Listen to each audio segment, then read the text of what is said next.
Hello friends, national executive platform पे आपका स्वागत है और मैं अभिषेक सिसोदिया एक बार फिर से आपके लिए करंट अफेयर्स लेकर के आया हूँ। तो आज 8 अगस्त देखेंगे हम लोग ऐसे क्या क्या से कौन से क्वेश्चंस हैं जो कि आपके 17th बीपीएससी के पर्सपेक्टिव से इंपॉर्टेंट होंगे। देखिए, आप अपने स्ट्रैटेजी में तैयारी करिएगा तो आपका टाइम सेविंग होगा। तो प्लीज़ आप यहाँ पे आके करंट अफेयर्स अपना क्लियर करें ताकि आपको ज़्यादा इधर उधर ना घूमना पड़े। ओके, तो आज 8 अगस्त स्टार्ट करते हैं हम लोग आज का session.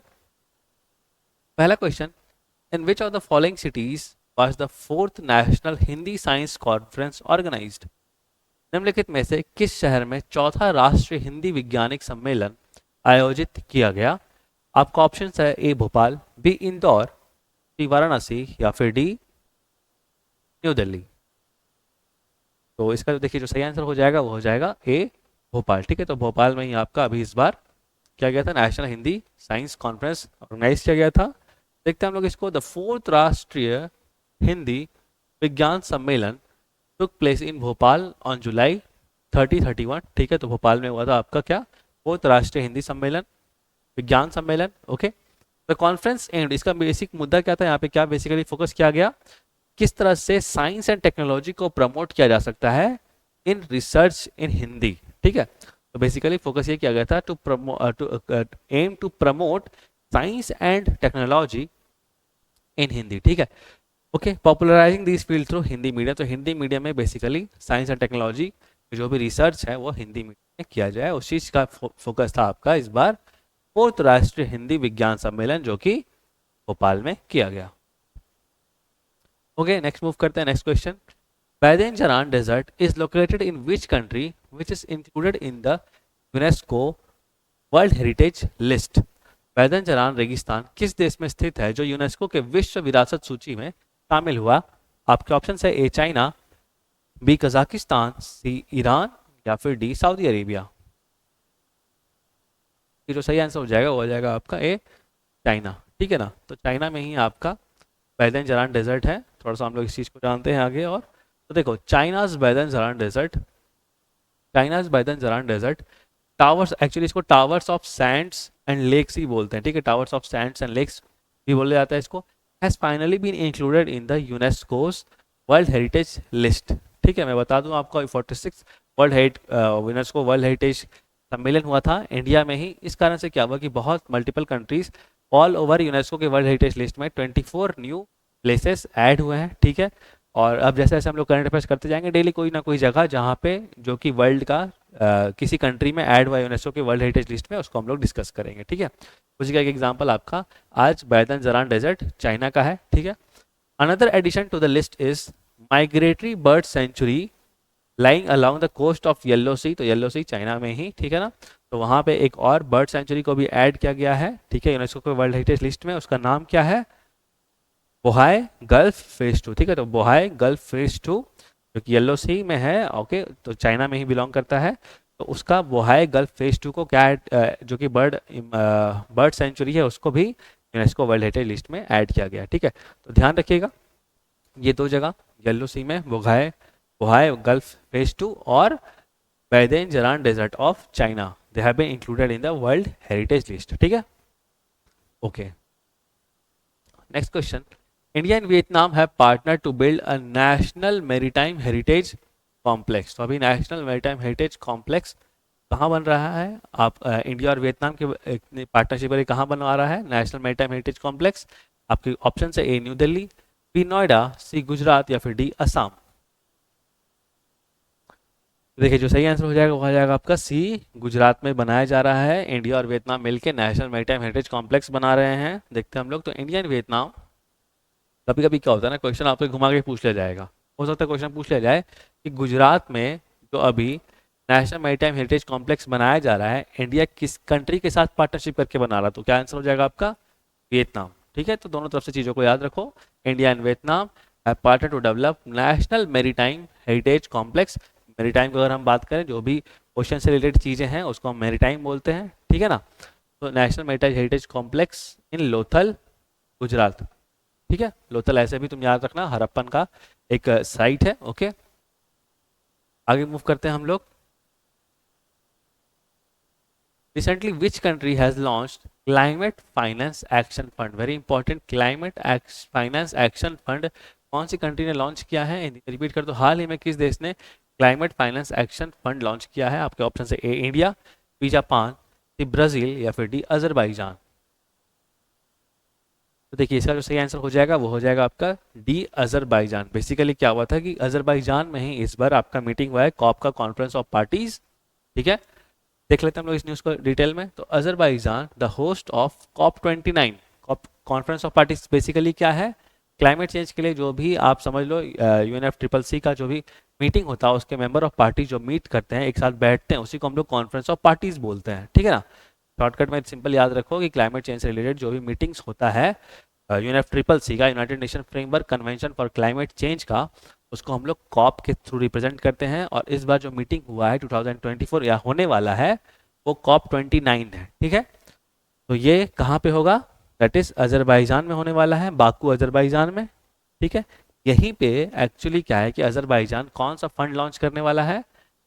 Climate climate finance action fund. ठीक है, क्लाइमेट फाइनेंस एक्शन फंड, इसलिए टू बी रेज्ड, कहाँ कहाँ से ये फंड, जैसे कि जो फंड बनाया जा रहा है क्लाइमेट फाइनेंस एक्शन फंड, इसमें पैसा कहाँ से आएगा? तो देखो इसमें पैसा कहाँ से आएगा? From fossil fuel producing countries, जो भी कंट्रीज फॉसिल फ्यूल प्रोड्यूस करते हैं उनसे लिया जाएगा ये पैसा। क्यों? क्योंकि क्लाइमेट को ये सब हार्म पहुंचाता है। फॉसिल फ्यूल्स क्या है? कार्बन रिलीज करके क्लाइमेट को हार्म पहुंचाता है। उसी कारण तुम समझ लो एक तरह का टैक्स लगाया जा रहा है। एक तरह से उससे टैक्स मत बोलो, लेकिन उसको एक तरह से उसके बदले फंड लिया जाएगा। ठीक है, और इन फंड का क्या किया जाएगा? इन पैसों से क्या किया जाएगा? They will take this fund and support green projects in developing countries. ऐसे ऐसे डेवलपिंग कंट्रीज जो ग्रीन प्रोजेक्ट लेकर के आ रहे हैं। ग्रीन प्रोजेक्ट्स का मतलब क्या हुआ? ऐसे प्रोजेक्ट्स जिसमें कार्बन का एमिशन कम होगा। ठीक है, रिन्यूएबल एनर्जी से प्रोडक्शन किया जा रहा है बहुत सारी चीज़ों को, ताकि उससे क्या होगा कि कार्बन एमिशन कम हो। ठीक है, कार्बन एमिशन बेसिकली अभी क्यों है कि क्लाइमेट चेंज आप देख रहे हैं कितना टेम्परेचर वार्मिंग, ग्लोबल वार्मिंग कितना ज़्यादा हो रहा है, ग्रीन हाउस गैसेस कितने रिलीज हो रहे हैं। ठीक है, जैसे कार्बन डाइऑक्साइड हो गए, आपके वाटर वेपर हो गया, ठीक है, नाइट्रस ऑक्साइड हो गया, मीथेन हो गया, और ये बहुत सारे गैसेस, तो इनको कम करना है ताकि क्लाइमेट चेंज ज़्यादा ना हो। ओके, ठीक है। सो बेसिकली ये जो फंड होगा आपका क्लाइमेट फाइनेंस एक्शन फंड, ये हेल्प किस लिए करेगा? ताकि डेवलपिंग कंट्रीज जो है अपने ग्रीन प्रोजेक्ट्स कर सके, और जो टेम्परेचर राइज हो रहा है उसको हम लोग कहीं ना कहीं 1.5 डिग्री सेल्सियस तक रिस्ट्रिक्ट कर पाए। ठीक है, जो कि पेरिस क्लाइमेट एग्रीमेंट 2015 में हुआ था, उसका बेसिक एक एम था कि क्लाइमेट चेंज को किस तरह से हम लोग थोड़ा इसके रेट को, जिस रेट से क्लाइमेट चेंज हो रहा है उसको थोड़ा कम किया जाए। ओके ओके, और आप सिंपल याद रखना कि कॉन्फ्रेंस ऑफ पार्टी जो इस बार होने वाला है यूनाइटेड नेशन का क्लाइमेट चेंज कॉन्फ्रेंस, वो कहाँ होगा? Baku Azerbaijan. हो सकता है आपसे इतना सब कुछ ना पूछ के सिंपल यही क्वेश्चन पूछ लिया जाए। ठीक है, कि कहाँ पे क्लाइमेट चेंज कॉन्फ्रेंस हो रहा है इस बार यूनाइटेड नेशन का? Baku Azerbaijan. कब हो रहा है? तो नवंबर में। Next question, the Purvodaya scheme Purvodaya scheme has also been announced to enhance all round development of which region? ठीक है, हिंदी में रिपीट करते हैं हम इस चीज को। किस क्षेत्र के स्वर्गीय विकास को बढ़ाने के लिए पूर्वोदय योजना की भी घोषणा की गई है। तो पूर्वोदय से बेसिकली आप लोग क्या समझते हैं? कौन सा एरिया का डेवलपमेंट है ये? Eastern region, B north eastern region, C south eastern region, या D north eastern region? North eastern दोबारा रिपीट हो गया, कोई बात नहीं, आप और भी ऑप्शंस है। तो देखो इसका जो सही आंसर हो जाएगा वो हो जाएगा पूर्वी क्षेत्र, ईस्टर्न रीजन। ठीक है, आपका बेसिकली कंफ्यूजन ईस्टर्न और नॉर्थ ईस्टर्न में हो रहा होगा, हमको पता है, लेकिन ये ध्यान रखना ईस्टर्न रीजन। ठीक है ना, बिहार झारखंड वाला एरिया। देखो इस चीज को देखो, इन हर सेवेंथ, बेसिकली निर्मला सीतारमन को रिप्रेजेंट किया जा रहा है यहाँ पे, इन हर सेवेंथ कंसेक्यूटिव यूनियन बजट। ये भी क्वेश्चन बन सकता है कि निर्मला सीतारमन जी ने लगातार इस बार जो बजट पेश किया वो 7th टाइम बजट पेश किया है। ठीक है, याद रखना इस चीज को। ओके, तो इन हर 7th consecutive union budget 2024 presentation on July 23, Finance Minister Nirmala Sitharaman announced that the center will come up with a plan Purvodaya, ठीक है, for all round development of 5 state। Basically कौन कौन से स्टेट हैं? Bihar, Orissa, Jharkhand, waste Bengal and Andhra Pradesh. ठीक है, फिर से रिपीट करता हूं मैं, कौन कौन सा स्टेट है? Bihar, Orissa, Jharkhand, waste Bengal and Andhra Pradesh. ठीक है, तो इन 5 स्टेट्स को बेसिकली डेवलप करने के लिए पूर्वोदय नाम से एक स्कीम सेंट्रल गवर्नमेंट लेकर के आ रही है, ठीक है। बजट एलोकेशन होगा और थोड़ा इनका इम्प्रूवमेंट किया जाएगा।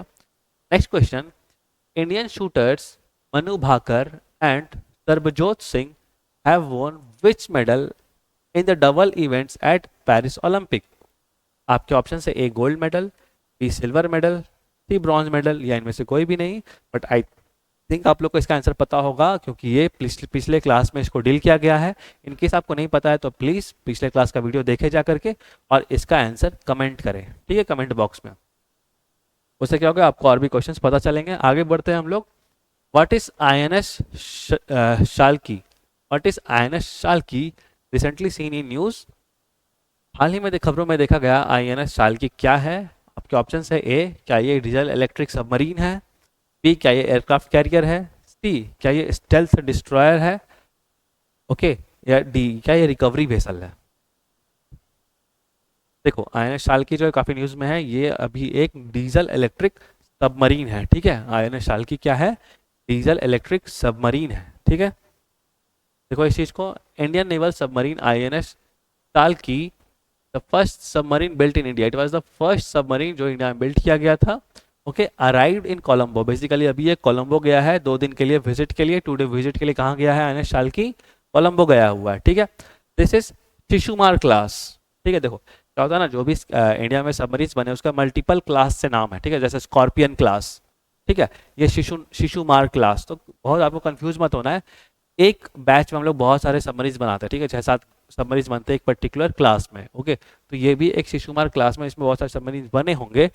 शिशुमार क्लास सबमरीन है आपका INS शाल्की, जो कि पहला सबमरीन बनाया गया इंडिया के द्वारा। अभी ये कोलंबो गया है 2 डे विजिट में, इसलिए ये न्यूज़ में है। और ये एक डीजल इलेक्ट्रिक सबमरीन है, ठीक है, डीजल पावर्ड सबमरीन है। 1992 में सबमरीन कमीशन हुआ था ये। और इसको किसने बनाया था INS शाल्की सबमरीन को? Mazagon dock yard limited, Mazagon dock limited, जो कि कहाँ है? मुंबई में है, ठीक है, मझगांव डॉक लिमिटेड मुंबई में है। और इसको शिशुमार क्लास सबमरीन भी बोलते हैं। मूव करते हैं आगे हम लोग। Bandhavgarh tiger reserve recently seen in news is located in which state? हाल ही में खबरों में देखा गया बांधवगढ़ टाइगर रिजर्व किस राज्य में स्थित है? आई थिंक ये इजी क्वेश्चन आप लोग के लिए। ए उड़ीसा, बी उत्तर प्रदेश, सी मध्य प्रदेश, या फिर डी असम। देखो this is very easy question और इसका जो सही आंसर हो जाएगा दैट इज इन मध्य प्रदेश, ठीक है। तो बांधवगढ़ टाइगर रिजर्व आपका मध्य प्रदेश है। और मध्य प्रदेश में बता दूं आपको कि इंडिया में सबसे ज़्यादा टाइगर्स भी मध्य प्रदेश में ही पाया जाता है, okay. Alarming tiger deaths and hunting incidents have been reported in Madhya Pradesh. अब बेसिकली ये न्यूज़ में क्यों आया? क्योंकि मध्य प्रदेश के बांधवगढ़ टाइगर रिजर्व में क्या हुआ है कि बहुत सारे टाइगर्स का डेथ हो रहा है और उनका हंटिंग भी हो रहा है, ठीक है। तो ये कहीं ना कहीं अपने में ही काफ़ी चिंताजनक विषय है, ओके। इसलिए बांधवगढ़ टाइगर रिजर्व न्यूज़ में आ गया था। थोड़ा सा बांधवगढ़ टाइगर्स का आप लोग लोकेशन के हिसाब से जान लो इसको। ये विंध्या और सतपुरा रेंज के बीच में पड़ जाता है, ठीक है। मध्य प्रदेश में विंध्या और सतपुरा रेंज दोनों आते हैं और ये विंध्या और सतपुरा रेंज के बीच में आता है बांधवगढ़ टाइगर रिजर्व, जो कि मध्य प्रदेश में है, ठीक है।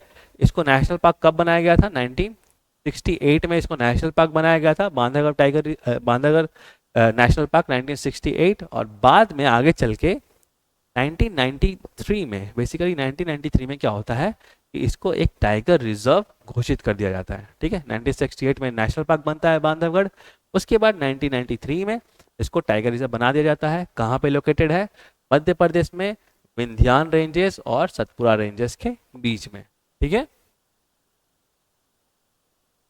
Thank you so much. आज के लिए आपके लिए इतना ही था। शॉर्ट एंड क्लिप्स वीडियो बनाते हैं हम लोग, कोशिश करते हैं कम समय में ज़्यादा से ज़्यादा चीज़ें आप लोग को बता दिया जाए। अगर आप डेली इस तरह से बने रहेंगे तो आपके मतलब at the end of the week और बोलिए एंड ऑफ द मंथ आपके पास बहुत सारे कंटेंट हो जाएंगे जो कि 70 BPSC से के लिए रिलेवेंट होंगे, ठीक है। तो आप प्लीज़ यहाँ से अपना करंट अफेयर्स करें। अगर वीडियो अच्छा लगा तो प्लीज़ इसको लाइक करें, डेस्टिनेशन एस के चैनल को सब्सक्राइब करें और अपने करंट अफेयर्स के प्रिपरेशन को और स्ट्रॉन्ग बनाएं। मिलते हैं जल्दी इस तरह के वीडियो के साथ, तब तक के लिए थैंक यू सो मच।